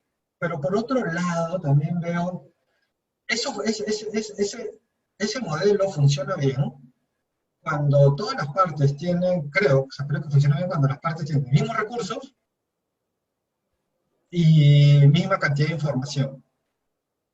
Pero en la realidad vemos que las partes muchas veces no tienen ni los mismos recursos, ni la misma información, ni la formación a veces. Entonces, en situaciones así, no habría el Estado o el juez tratar de hacer como un management del conflicto, o sea, teniendo eso en consideración en la situación, en el caso concreto, y no es que las partes hayan actuado estratégicamente, no es que me hayan ocultado por ello, es conocimiento, falta de dinero, mala asesoría. Ya, voy a entrar un poco a tratar de resolver estas asimetrías que he encontrado en el proceso. Por lo tanto, por eso decía, y tú te puedes dar cuenta de eso desde el saque, desde el inicio, ¿no? Entonces tú más o menos te puedes formar. Yo comulgo más con y esto es ideológico, ¿no? ¿Qué modelo de sociedad queremos? ¿Qué modelo de sociedad? Y dentro de eso el Estado se va a entrar a eso, ¿no? Va a ser un elemento importante. yo comulgaría más con tengo una visión de ese tipo, más de sociedad de ese tipo, ¿no? Lo otro, claro, las personas pierden porque no supieron manejar bien su caso. En ciertos casos creo que funciona, pero en otras sociedades asimétricas, creo que no. Esa sería mi duda. Pero creo que estoy de acuerdo contigo, Jesús, y con lo que dijo Luis, Lucho. Ese era el punto a discutir, ¿no? Ese era uno de los grandes puntos a discutir. Sí, claro, o sea, pareciera que la Corte Suprema ha querido tener un tinte de decisión justa, sacrificando pues algunos parámetros en realidad, y esos parámetros en realidad tienen pues consecuencia de la deficiencia profesional en realidad, ¿no? O sea, y ahí entramos a otros tópicos, ¿no? O sea, ¿cuál es el impacto pues de la suficiencia profesional en la instauración o la interposición de procesos, pues, y qué es lo que conlleva, pues? O sea, al fin y al cabo, la parte, el abogado es quien incorpora o quien termina incorporando las pruebas que él considera pertinentes, pero si no sabes considerar qué es lo pertinente en este proceso, finalmente terminas interponiendo un proceso deficiente y esperando pues que el juez con sus poderes probatorios o con otros elementos que puedan darse al interior del proceso, te terminen dando la razón, y lo cual así no es, porque el sistema no funciona así, ¿no? El sistema de justicia está con base en parámetros, y estos parámetros deben ser respetados, pues, y en este caso claramente denota que no se han respetado, porque ahí me parece, y creo que tú opinas lo mismo, ha habido una especie de sustitución Sí, en lo que debió debió ser. probarse por las Sí, partes, de todas maneras. sí, Eh, de acuerdo. Rocío. Bien, gracias. Bueno, he visto ahí algunas preguntas realizadas por el público. Como no son muchas, les vamos a permitir habilitar el micro para que las puedan efectuar, en el sentido de que se puedan explayar para que se entiendan mejor estas, ¿no? Hay 2, 3 preguntas que he visto por ahí. En el orden en el que están allí, primero con Emilio, que ahí ha puesto una pregunta para que puedas habilitar tu micro y exponerla. Luego Juan Carlos y luego Alex, me parece que también ha participado. Mientras eso, para informarles que a la publicación nos comenta Emilio que su micro está dañado, pero antes de eso, antes de continuar, les comentamos que compartir la publicación de esta conferencia, que va a ser subida a nuestras redes, les da la chance de poder participar de lo que va a ser el sorteo de un libro de Pensar la Prueba. Es una obra que ha sido expuesta hace algunos días por unos compañeros argentinos, que incluso tuvimos la oportunidad de realizarles una pequeña entrevista sobre el contenido de esta obra a través de la publicidad de Yachay. Así que les comentamos esto, también lo vamos a poner en nuestras redes sociales, pero les pedimos que compartan la conferencia del día de hoy a efectos de que puedan participar de este sorteo que se va a efectuar. Ahora sí, vamos viendo. La pregunta de Emilio concretamente es la siguiente. Procesalmente hablando, en cuanto a la prueba de oficio en lo civil o en lo penal, ¿estamos hablando de una facultad de los derechos en serio o por el contrario estamos refiriéndonos a los hechos en serio metafóricamente hablando? ¿Cuál es la posición al respecto que tienen? Ambos, entiendo. No sé si Jesús quiere empezar con... No entiendo muy bien la pregunta. Ahí en el chat la puedes apreciar, también está Dice, expuesta, procesalmente pero hablando, sí. en cuanto a la prueba de oficio en lo civil o lo penal, ¿estamos hablando de una facultad de los derechos en serio o por el contrario, estamos refiriéndonos a los hechos en serio, metafóricamente hablando? ¿Cuál es su posición? Tal vez, Emilio, podrías explayarlo un poco mejor, explicarlo por escrito nuevamente, mientras van respondiendo. Es que en realidad, o sea, tal como ha sido concebido y tal como yo lo entiendo, o sea, estamos dentro de la concepción de facultad que no es limitada, es también amplio y es polisémica también este término. Ha sido concebida pues como una facultad discrecional, o sea, que está bajo cabeza del juez y el juez decide en qué momento utilizarla, y tal es así que a raíz de la modificación del 194 del Código Procesal Civil, se estableció pues que las sentencias de primera instancia no podían pues ser declaradas nulas a los efectos de por este no uso por este no uso de esta facultad pues, de prueba ex officio. Entonces, básicamente lo que está haciendo es la norma del 194 es ratificar que estamos en presencia de una facultad discrecional como tal. No sé si básicamente eso era tu pregunta, no sé, César, ¿tú qué entiendes? Sí, creo que fue por ahí. Y creo que también en este caso la discusión era si el juez se sustituye y parece, según el precedente, es una facultad, ¿no? Sí, claro. Pero igual, ¿no? Creo que ya lo hemos conversado, la discusión es si debe ser una facultad o debe ser un deber, ¿no? Y bueno, los argumentos están dados, ¿no? Claro. Yo defendería que debería ser más un deber, o sea, creo que si el juez se da cuenta de eso, pero Claro, yo distinguiría, para el ser laboral, por ejemplo, claro, un trabajador que no tiene los mismos recursos, que no tiene frente a la empresa, y si me doy cuenta que la demanda está mal planteada, todo eso, yo creería que el juez podría, o sea, podría reformular algunas cosas, ¿no?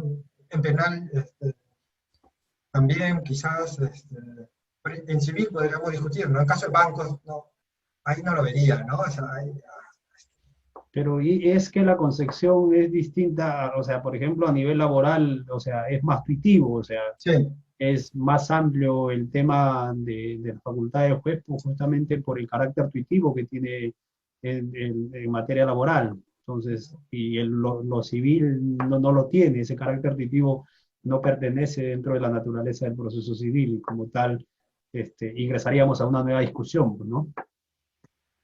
Sí, sí, justo por ahí iba el tema de las cargas que les estaba poniendo a punto, de por qué se justifica en civil realizar pruebas de oficio, cuando en laboral de repente nos vamos por los fines proteccionistas del proceso, y en penal tal vez por el tema del principio que favorece al reo, ¿no? Entonces, ¿cuáles son, en todo caso, las justificaciones en un proceso civil para actuar pruebas de oficio? Ahí también viene la participación de Juan Carlos. No sé si quieres aperturar audio para hacer tu pregunta o la hago directamente. Y buenas noches, ¿se me escucha? Sí. Sí, no, mi consulta iba en el sentido de que en el Pleno se establece pues que es una facultad del juez acudir ante la prueba de oficio en situaciones de insuficiencia probatoria. ¿Qué sucede en las ocasiones donde se verifica una absoluta ausencia probatoria de parte de los, valga la redundancia, ¿no? De las partes? ¿Puede el juez en esta situación, en esta última ocasión, acudir también a prueba de oficio? Porque yo entendería que solamente es ante insuficiencia probatoria. Ahora, ¿cómo en la práctica diferenciamos entre insuficiencia probatoria y ausencia probatoria? ¿No? Más o menos creo que en eso, si es que me pueden explicar los ponentes, ¿no? Gracias. Gracias a ti. Comenzamos con César, continuamos con Jesús. ya. A ver, yo creo que por insuficiencia entendería, pues, cuando tienes prueba, pero no has llegado a, entre comillas, certeza o una alta probabilidad, ¿no? Si no, todavía hay dudas, etc. Mientras que ausencia es que no se ha llegado, estás en la completa ignorancia, no se ha llegado a probar nada sobre el punto, ¿no? Que se quería probar. Ahora, el juez solo debe actuar cuando hay insuficiencia y no cuando haya ausencia, ahí aplicaría. Si el juez, si el juez tiene la potestad de que puede utilizar, si hay una norma que dice que el juez puede utilizar esta potestad cuando hay insuficiencia, creería que con mayor razón cuando hay ausencia. Podría ser una interpretación, ¿no? Estoy pensando ahorita en voz alta, ¿no? No, porque si se otorga antes, cuando tienes duda, y si falta, si falta prueba o no hay prueba sobre uno de los puntos esenciales, ¿no debería utilizarse? Pero volveríamos al inicio, ¿no? Depende, pues, cómo concibas el proceso, ¿no? Y ahí tiene las dos posiciones, ¿no? Si la parte a la cual le correspondía no lo ha hecho, y tenemos una visión más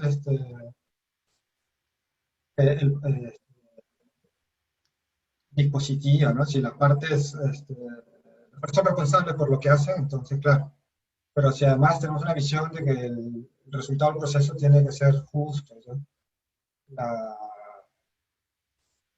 El juez sí podríamos decir que estas potestades podrían ser utilizadas. Va a depender mucho de cuál sea la mirada ideológica que se tenga sobre el proceso, ¿no?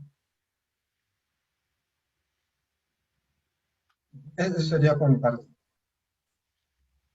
Sí, yo, a ver, en realidad la prueba de oficio como tal es excepcional y como excepcional debemos restringir su uso, pues, ¿no? Y la prueba de oficio como tal no, yo considero que en los supuestos de ausencia probatoria no, y entendiendo la ausencia probatoria, es decir, en aquellos supuestos donde la parte solamente ofrece o incorpora hechos y no incorpora elementos probatorios para sustentar estos hechos, ahí se presenta una situación de ausencia probatoria y ahí tiene que ver con un tema de carga probatoria.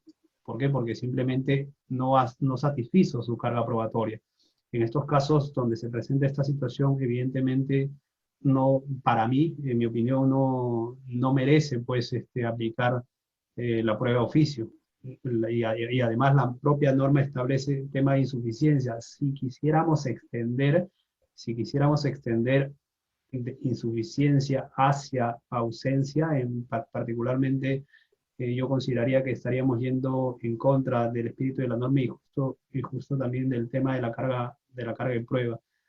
Por lo tanto, yo considero que en su aplicación solamente se restringe en los aspectos de insuficiencia. Y bueno, ahí sí, nuevamente entramos a otro tema de cuándo se entiende suficiente la prueba y hablamos de estándares, ¿no? Entonces, que ya obviamente nos lleva a otro punto de debate, pero en los supuestos de ausencia donde las partes solamente incorporan hechos y no elementos probatorios, yo consideraría que la prueba de oficio no va, porque sí, básicamente estaríamos ingresando a un tema de sustitución de actividad probatoria de las partes, o sea, que debió, y estaríamos afectando de alguna manera en la regla de la carga de la prueba.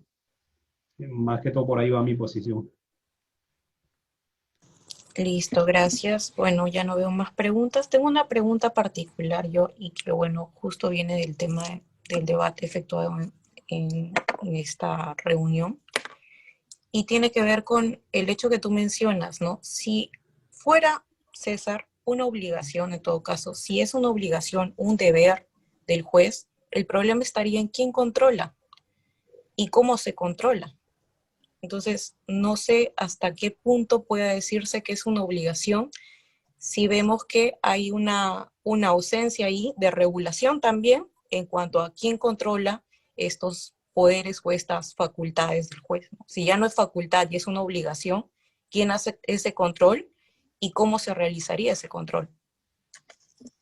Ya, esa es una buena pregunta. En realidad todavía para ser honesto, todavía estoy, ese es uno de los puntos que todavía tengo que darle vueltas, no que tenga resuelto el problema. Sí, creo que alguna vez lo he conversado con Luis, con Renzo, ¿no? Sí.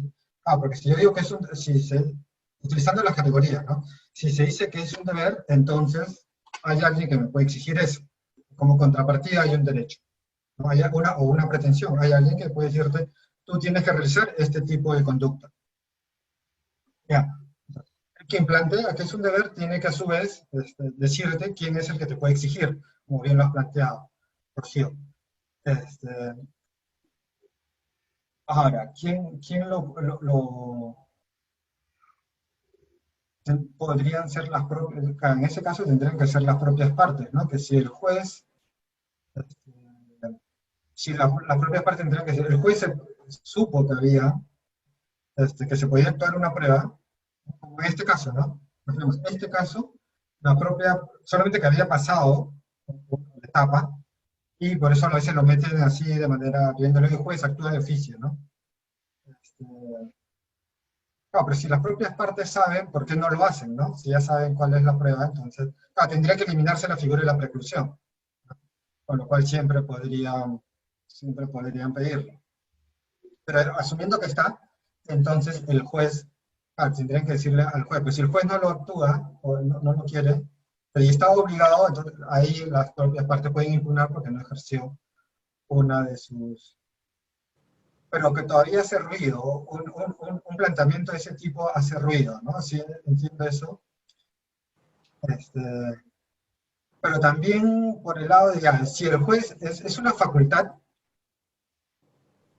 y el juez sabía y no lo hace, a mí me hace ruido, ¿no? O sea, en este caso, igual, por eso creo que a veces es importante mejor razonar a partir del caso para ver hacia dónde nos lleva el razonamiento, los razonamientos, ¿no? Y cuáles son todo el conjunto de consecuencias derivadas de acoger una posición o acoger otra posición.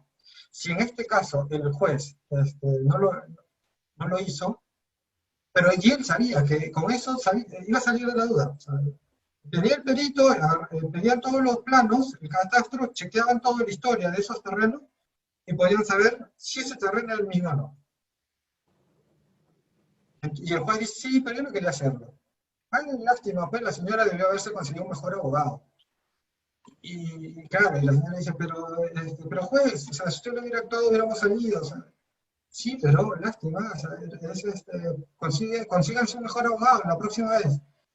Ese tipo de soluciones también las dos me hacen ruido, ¿no? O sea, todavía no, para ser honesto, todavía estoy más cercano a la segunda. Creo que en un Estado constitucional, si estamos interesados en la búsqueda de determinar la verdad, uno.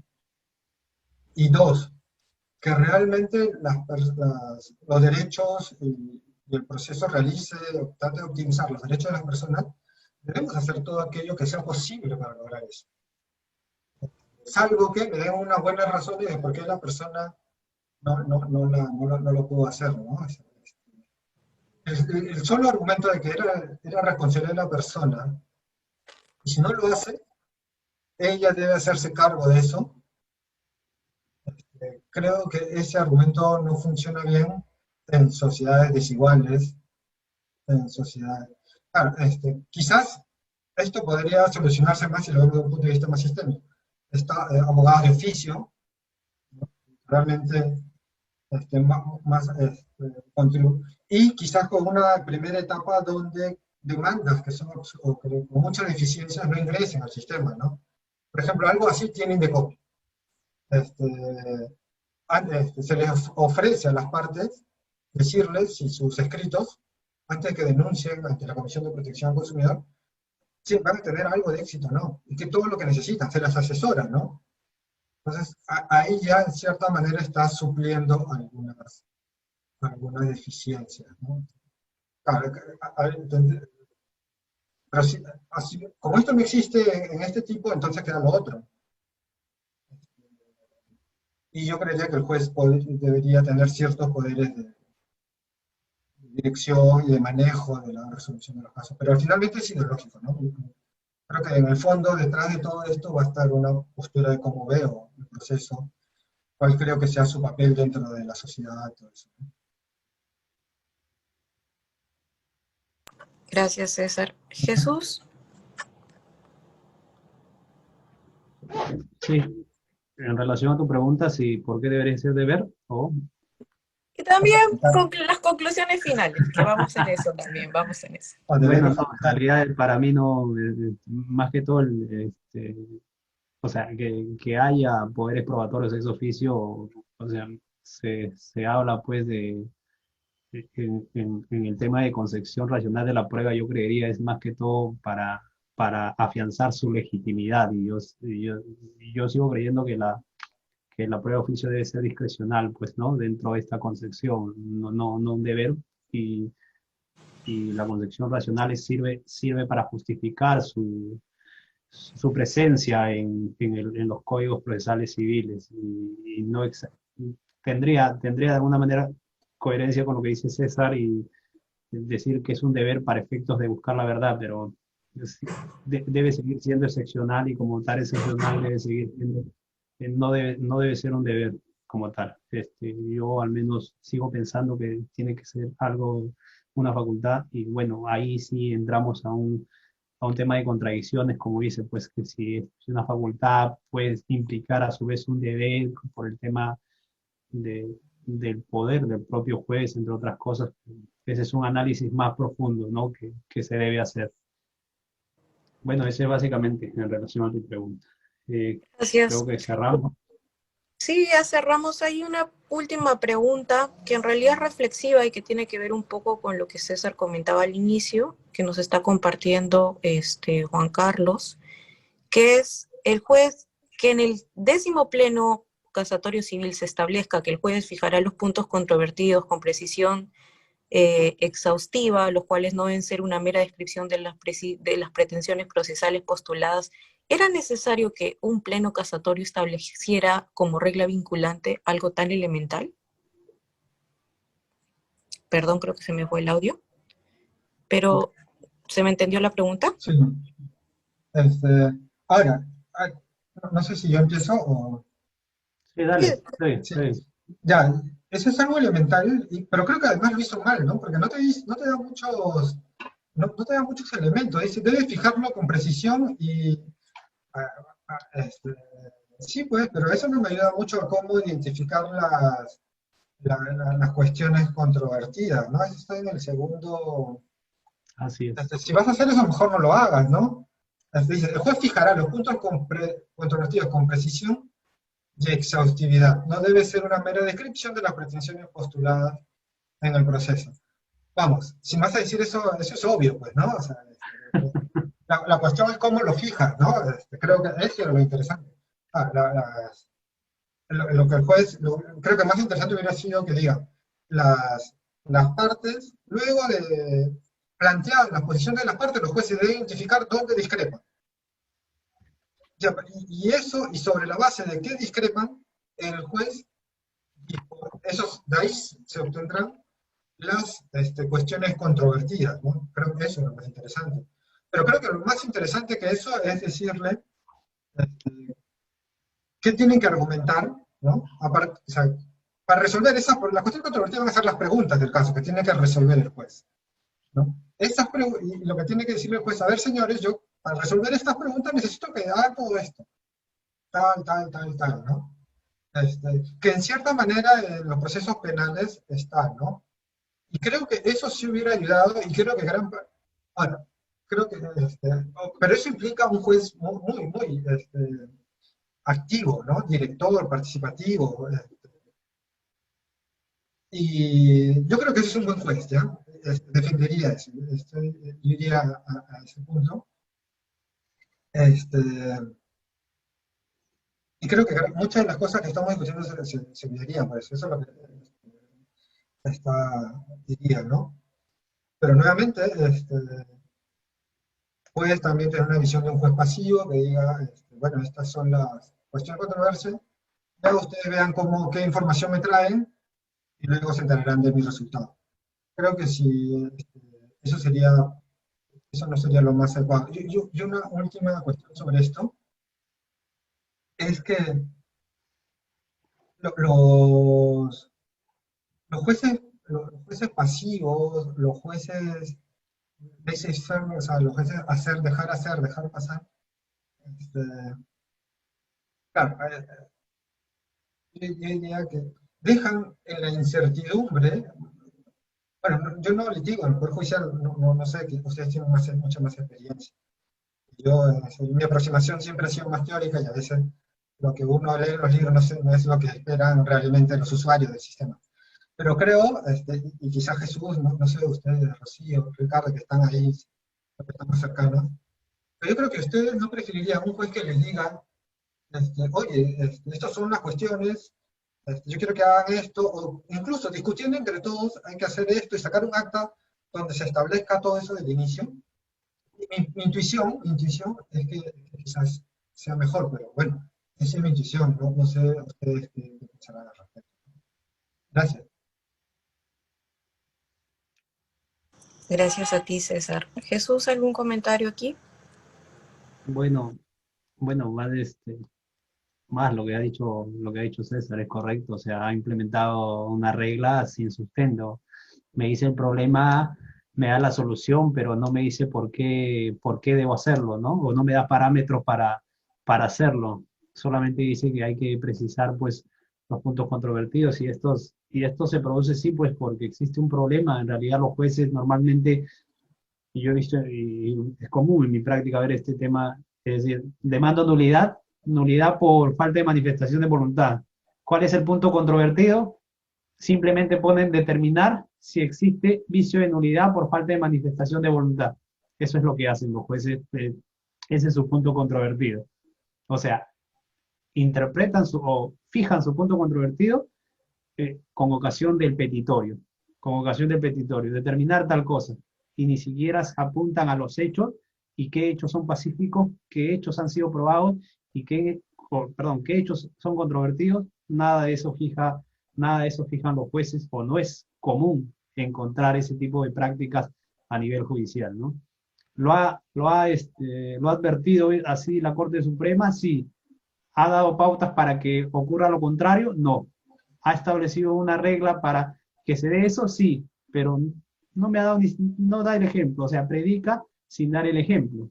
Entonces, sí. Entonces no hay forma de que los jueces pues puedan, si tú no los orientas, y la Corte Suprema está para eso, para orientar a los jueces de la República de inferior rango. Si la Corte Suprema no hace eso, ¿cómo pretenden que observen sus reglas si es que ni ellos mismos la tienen clara, ni establecen criterios para tales efectos? Evidentemente, esta es una sin razón, definitivamente. Listo, gracias. Gracias a los dos en realidad por su participación. Bueno, a Luis también, que se tuvo que retirar temprano. Este ha sido el conversatorio sobre el 10º Pleno Casatorio Civil. Y bueno, estas han sido algunas de las conclusiones en base a las preguntas efectuadas a los expositores. Los invitamos a los siguientes eventos, y también, bueno, recordarles que al compartir este evento se pueden hacer acreedores de un libro que es Pensar la Prueba, un libro de publicación argentina por Pablo Roati, y que también hemos promocionado en alguna otra semana. La próxima semana tenemos una charla, no se olviden, una maestra en razonamiento probatorio también por la Universidad de Girona, la profesora Jessica Gaona, que va a exponer sobre cuestiones administrativas, epistémicas y relacionadas al razonamiento probatorio. Muchas gracias a todos por asistir a este evento. Gracias a ustedes. Nos vemos. Muchas gracias a todos. Gracias, César. Hasta luego. Gracias. Estuvo entretenido. Gracias. Hasta luego.